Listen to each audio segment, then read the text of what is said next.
Olá, começa agora mais uma edição do JR Entrevista e a nossa convidada de hoje é a deputada federal Jaqueline Cassol, do Progressistas de Rondônia. Ela faz parte da Comissão de Agricultura, da Comissão de Minas e Energia, também é relatora do grupo de trabalho sobre problemas psicológicos entre jovens. Deputada, seja muito bem-vinda ao JR Entrevista.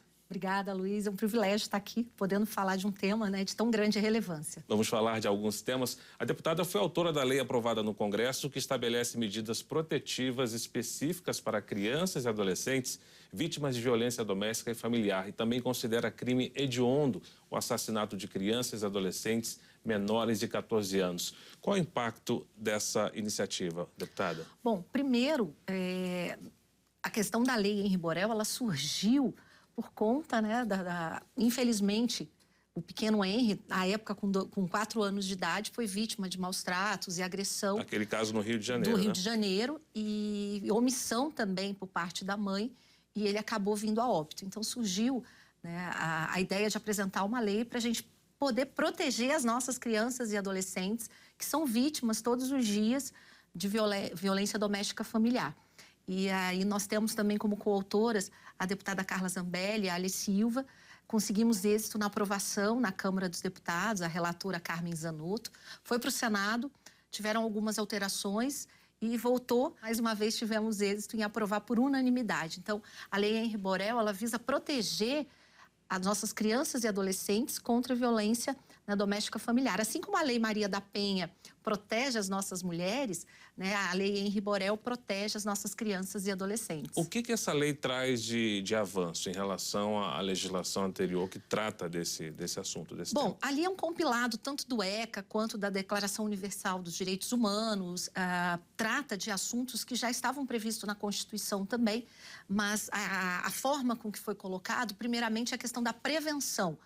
Nós temos que prevenir que esse tipo de situação aconteça, conscientizando a nossa população. Então, a inovação também, além da prevenção, é a interligação das redes, governo federal, governo estadual, município, Poder Judiciário, Ministério Público, Defensoria Pública, o Conselho Tutelar, que é quem recebe primeiro, e também a comunidade escolar. Porque é através da escola hoje, logo pós-pandemia, que os professores eles são os primeiros ali a se deparar com aquela situação. Também a inovação com relação de quem tem conhecimento da violência, os maus tratos e se cala. Antes, embora a Constituição Federal falasse que a pessoa deveria, um dever comunicar às autoridades, isso não acontecia.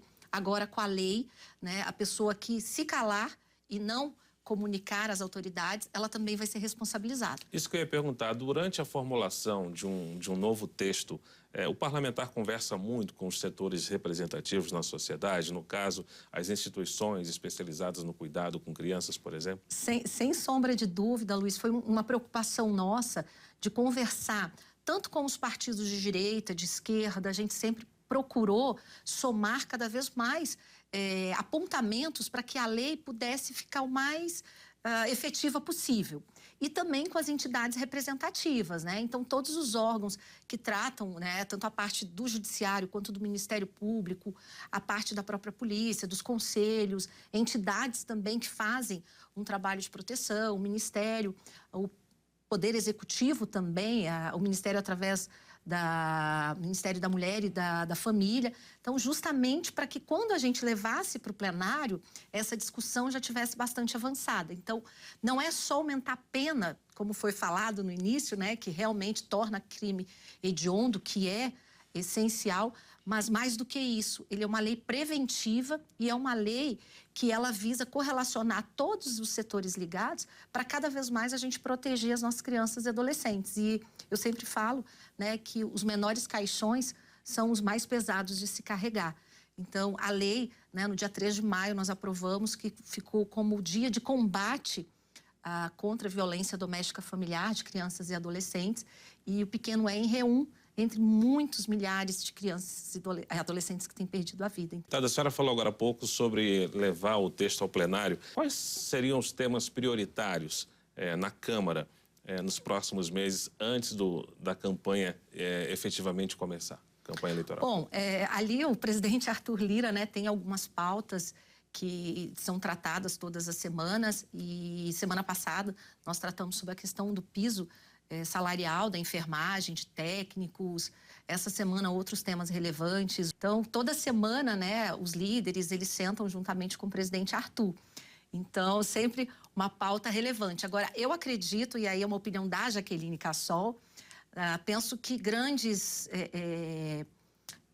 pautas que tenham grandes discussões, como reforma administrativa, reforma tributária, dado esse período pequeno e por já está acontecendo em breve uma eleição, talvez, ao meu modo de ver, né? Eu vejo que talvez não fique para o próximo ano. A reforma tributária sempre é falado sobre isso, é que deve-se votar, deve-se discutir, deve-se avançar, mas está em cima da hora, né? Acho que na prática talvez não seja tão simples assim.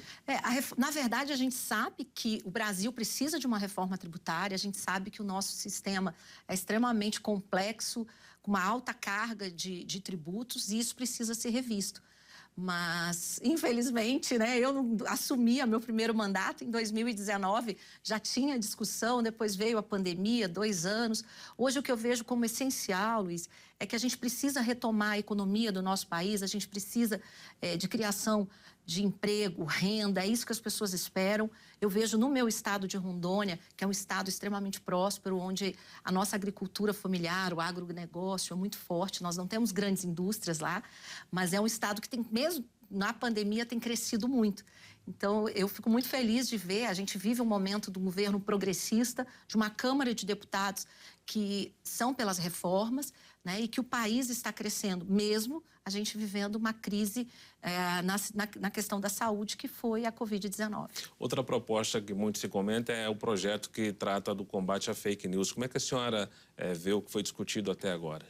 Bom, a fake news, na verdade, é um assunto que tem uma discussão muito ampla e, às vezes, a forma com que é levado, né, para a população, nem sempre, às vezes, é o que está ali no projeto. Eu não atuei diretamente no projeto da fake news, mas o que me preocupa nas fake news, principalmente agora no período eleitoral, que é algo muito grave, né? Porque, infelizmente, se você vê pesquisas, muitas pessoas se baseiam em WhatsApp, na rede social, e a mesma notícia que chega de uma fake news falando mal, a gente sabe que a que falando bem não tem o mesmo alcance. Agora, o que é mais grave do que na política é que, às vezes, a gente vê pessoas morrerem por conta de fake news, né? A gente tem casos em São Paulo, em outros lugares, e isso é muito preocupante. A questão também das redes sociais, eu até apresentei um projeto sobre cyberbullying que dá preocupação, né? Porque tem a questão do bullying, mas hoje o cyberbullying, o alcance que ele tem... É muito intenso. É muito intenso. E principalmente, como no início falou, né, que sou relatora de um grupo de trabalho que aumenta o estudo, que estuda o aumento da automutilação, depressão e suicídio entre crianças e adolescentes. Essa questão do cyberbullying é muito grave.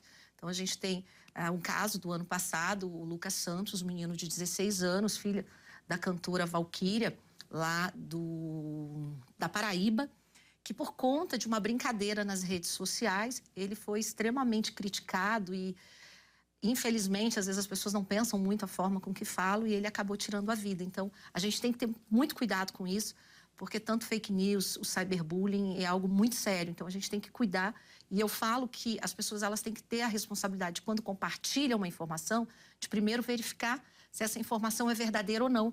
E hoje tem como a gente verificar, né? Sem dúvida. Nós lembramos que você pode assistir ao JR Entrevista na Record News, também no Portal R7, no Play Plus e em todas as nossas redes sociais. Deputada, a senhora faz parte da comissão que trata sobre aviação, transporte, e nós temos aí uma polêmica muito grande em relação aos custos da aviação no país. As empresas reclamam dos custos, da insegurança jurídica, o usuário, o cliente, o passageiro reclama de passagens com tarifas com preço muito elevado. Como é que a senhora vê a questão da aviação no país? O que pode ser feito para melhorar tanto para a empresa quanto para os usuários? Bom, Luiz, eu quando no primeiro ano, em 2019, né, faço ainda parte da Comissão de Viação e Transporte. Naquele momento eu fui porque havia sido diretora do Detran, do meu estado de Rondônia, sou apaixonada pelo trânsito. E o meu primeiro requerimento na CVT foi justamente para questionar e levantar o porquê que as passagens aéreas no Brasil eram tão caras. E principalmente para a região como o Norte, como Tocantins ou o Nordeste. E as empresas aéreas começaram a ser ouvidas e foram apresentando, né, as razões. E um dos problemas graves que eu vejo que ficou ainda pior agora após pandemia é a questão da querosene de aviação, a QAV, que o Brasil hoje ele é autossuficiente, é de 94% a 96% autossuficiente, mas infelizmente manda para o exterior para dolarizar e volta com valor absurdo. As empresas aéreas, elas gastam hoje em média de 100%, 60% é para o combustível de aviação. E, além disso, né, tem outros altos custos. Então, vou apresentar agora, na CVT, semana que vem, um requerimento para a gente estar discutindo sobre a precificação da querosene de aviação. Mas, além disso, a questão da insegurança jurídica também, que em alguns momentos é liberado a questão da bagagem de 23 quilos, depois volta. Então, hoje, o que a gente entende? Que o Brasil, depois da pandemia, o modal aéreo, na pandemia, foi um dos que mais sofreu. Porque, no mundo inteiro, né? No mundo inteiro, porque eles, de fato, ficaram sem voar, a gente acompanhou, muitas pessoas perderam o emprego, e realmente foi um setor, assim, que teve um prejuízo gigante. Sem falar dos leasings, e hoje o dólar lá em cima, toda essa problemática. Falo por Rondônia. Né, nós não tínhamos, eu sou moradora de Cacoal, a 500 quilômetros de Porto Velho, nós ficamos sem nenhuma empresa aérea operando na minha cidade, durante aí quase 1 ano e meio. E agora elas estão retomando gradativamente, já retomaram nas 3 cidades do interior, em Porto Velho estão tendo outros voos, e assim a nível de Brasil. Então, elas estão retomando, né, o fôlego. Agora, as pessoas falam por que é muito mais barato você viajar para a Europa ou para os Estados Unidos do que no Brasil, né? Algumas empresas alegam que é ICMS, taxação, por exemplo, porque paga-se um combustível mais barato para voar para o exterior do que se paga um combustível para voar aqui dentro. Essa é só uma das alegações. Dos motivos. E assim, outra coisa que eles falam também, que geralmente, meu filho foi para a Europa antes da pandemia, com o pai dele, ele comprou a passagem para levar uma bagagem de mão de 10 quilos, né? E não comprou comida, não comprou nada. Ele levou as coisas para o avião, né? E a questão também do assento. Então, existem alguns mecanismos, justamente nessas viagens, que elas acabam barateando. Eu vejo que o setor aéreo no Brasil, a tendência é crescer, porque a gente tem aí uma questão de logística, Rondônia mesmo. Para a gente vir de carro, são 3 dias para vir de carro. O Acre ainda é pior. Esses dias eu vi que ele estava até também... Mais distante ainda. R$6 mil para ir e voltar, imagina? Quase aí de primeira classe, eu acho que para a Europa, eu não conheço, mas acredito que mais ou menos deve estar esses valores, né, de pesquisas rápidas que a gente faz. Então, eu vejo que o Brasil, na Comissão de Viação e Transporte, nós vamos estar, né, discutindo para ver o que nós podemos ajudar o modal aéreo para o Brasil e principalmente para o consumidor, porque a gente está aqui para defender o consumidor. Então, como eu falava, a minha primeira audiência, o requerimento de audiência pública foi para defender o consumidor e continuo defendendo. Agora, a gente também tem que entender que as empresas, elas são empresas que querem lucro, né? Então, a gente também tem que ver os dois lados. E a alta, que a gente sabe, a tributação no país, que, como a gente falava, né, reforma tributária é premente. Deputada, lá na Câmara, nesse momento que a gente vive, a gente saindo da pandemia, eleições previstas para daqui a alguns meses, o que mais traz desafio para o parlamentar num momento como esse? Muito se fala que o parlamentar em ano eleitoral está com a cabeça só na campanha, na eleição. Mas a senhora vive o dia a dia do plenário, das comissões, dos gabinetes. O que mais preocupa os parlamentares num momento como esse? Bom, eu vejo que hoje, falo como rondoniense, sou catarinense de nascimento, rondoniense de coração, completo agora dia 20 de maio, 45 anos de Rondônia. Sou advogada, estou deputada e, de fato, como você relacionou, Luiz, não é fácil. Eu embarco na segunda-feira em Cacoal, chego aqui em Brasília, embarco meio-dia, chego aqui em Brasília 19h40, trabalho terça e quarta e trabalho muito, diferentemente do que algumas pessoas às vezes falam, deputado político não trabalha, eu trabalho bastante, os outros eu não sei, eu sei que eu posso falar por mim. E na quinta retorno para o meu estado, sigo com a agenda, e independentemente de ser período político ou não, porque eu fui eleita, né, para fazer mais pelo meu estado, destinar recurso, de poder ouvir a população. Eu faço um mandato participativo, então eu ando 52 municípios, vendo, ouvindo, sentindo, para que realmente a gente possa representar de uma melhor maneira. Sou presidente do partido progressista em Rondônia. Então, isso também me faz com que eu ande mais. Então, eu vejo assim que hoje a minha principal preocupação como moradora de Rondônia, como brasileira, como deputada, é que o nosso país possa crescer, né? Eu vejo que a gente venceu já essa pandemia, mas que o nosso país possa crescer com oportunidade, emprego e renda, que os políticos, eles possam, políticos, quando eu falo, os gestores, União, estados e município, cuidar das pessoas, um olhar realmente voltado para essa questão do combate ao suicídio, a questão da fake news, a questão do cyberbullying. Como é que está essa questão do suicídio? Como é que está essa discussão? Olha, infelizmente, primeiro a gente tem que falar da questão do tabu que se é falar de saúde mental. Você pode tratar na verdade, você trata, né, de hipertensão, você trata de diabetes, sem tabu nenhum. Agora, quando fala, a pessoa precisa tomar um remédio, né, para ansiedade, automaticamente as pessoas falam, não preciso ir no psiquiatra, eu não estou doido. Então, a gente precisa vencer isso. As pessoas precisam começar a falar, porque a gente, infelizmente, o Brasil, Luiz, nós somos da América Latina, nós somos o primeiro em índice de depressão e nós somos o segundo das Américas. Nós só perdemos para os Estados Unidos. Os Estados Unidos é pior, um pouco pior do que o Brasil em depressão. O número de pessoas que têm depressão até 2030 será uma doença assim, que vai ser comum. E tanto no mundo corporativo quanto nas demais instituições governamentais, as pessoas que se afastaram de março de 2020 a março de 2021 foi maior de transtorno mental, de problemas de saúde mental, do que de Covid. Olha a gravidade. Só que o preconceito é tão grande que as pessoas elas têm vergonha de falar, né? E a gente precisa mudar isso. A pessoa precisa ser ouvida, acolhida. Quantas vezes um pai, né, ele não tem coragem de falar para os filhos, principalmente porque a gente vive uma sociedade ainda que é muito conservadora, muito machista, que um homem não pode chorar, né? Que uma mãe, que às vezes ela é a dona de casa, ela é a cabeça, ela tem que estar firme. Ou quantas vezes os nossos filhos falam de uma tristeza que eles não sabem descrever e a gente fala que é frescura. Então, nós temos que acolher. Eu li um artigo esses dias, Luiz, que eu quero compartilhar com você e com as pessoas que estão nos assistindo, de uma jornalista chamada Mariana Ferrão, em que ela faz, né, um relato de pessoas que ela tem ouvido, que têm depressão, e o que me marcou muito foi a questão que ela fala de uma médica residente em UTI que foi expulsa da residência por conta que ela estava com depressão. E ela fala que se essa doença sangrasse, talvez as pessoas me olhassem.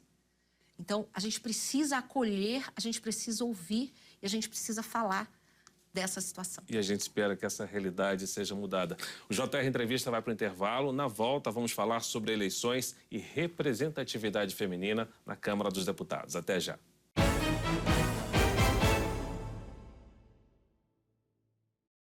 Já estamos de volta com o JR Entrevista e aqui com a gente é a deputada federal Jaqueline Cassol, do Progressistas de Rondônia.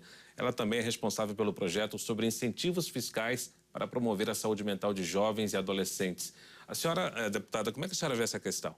Bom, apresentei esse projeto de lei, que é um programa justamente para incentivar as empresas a investir na saúde mental dos seus funcionários. Então, assim como nós temos a Lei Rouanet, que através de incentivos fiscais tem um abatimento no imposto de renda para empresários que investem na música, na cultura, na arte. Se ele investir na saúde mental também dos seus funcionários, né, ou de entidades ligadas, ele possa ter esse abatimento no imposto de renda.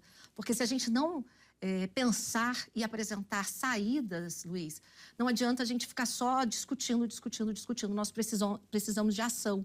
Porque o número de pessoas que têm morrido vítimas de depressão é muito grande. E nós temos uma política nacional de combate ao suicídio que foi aprovado agora nesse mandato, inclusive o ministro-chefe da Casa Civil, que é presidente do meu partido, mas está afastado, Ciro Nogueira, ele que foi o autor.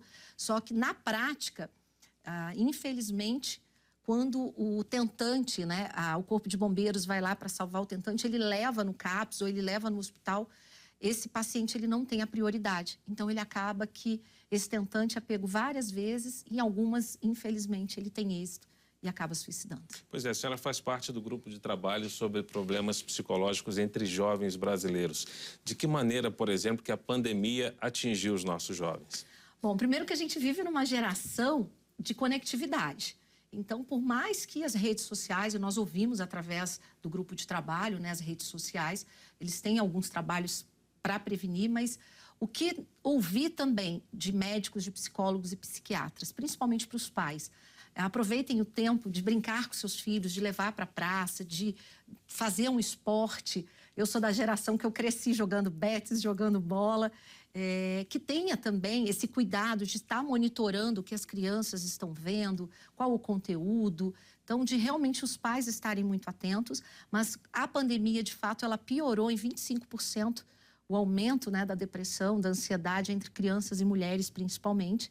E a gente sabe que por conta de uma série de fatores e até porque as pessoas ficaram muito fechadas, né, em casa. Então, a gente tem que ter a comunidade escolar, a rede, né, ela tem que estar também trabalhando e tem que ter um incentivo, um investimento maior nos próprios CAPs. E hoje um outro trabalho que a gente tem acompanhado e tem visto que as igrejas têm feito um papel muito, muito legal de escuta, porque as pessoas que elas estão, né, com um problema de uma ansiedade, de uma depressão, elas precisam ser ouvidas. Então, existem, né, CVVs, existem aqui em Brasília mesmo, existem vários entidades que são filantrópicas que fazem esse trabalho e a gente tem procurado a cada vez mais difundir nos outros estados também, fazer seminários e estar ajudando os grupos os CAPs, né, para que eles possam também estar fazendo aí cada vez mais um trabalho de excelência. Nosso tempo está quase chegando ao fim, deputada, mas há tempo ainda para mais uma pergunta. Como é que está a representatividade feminina na Câmara dos Deputados? Bom, nós somos 77 mulheres de 513. Espero que para a próxima eleição esse número aumente. Eu tenho trabalhado no estado de Rondônia como presidente do partido para que a gente possa realmente eleger mais mulheres para deputado estadual, para deputado federal, para Senado. Eu vejo que se nós mulheres podemos ser protagonistas, para que ser coadjuvantes, né? Então, nós mulheres, nós não queremos o lugar de ninguém, nós queremos apenas o nosso espaço.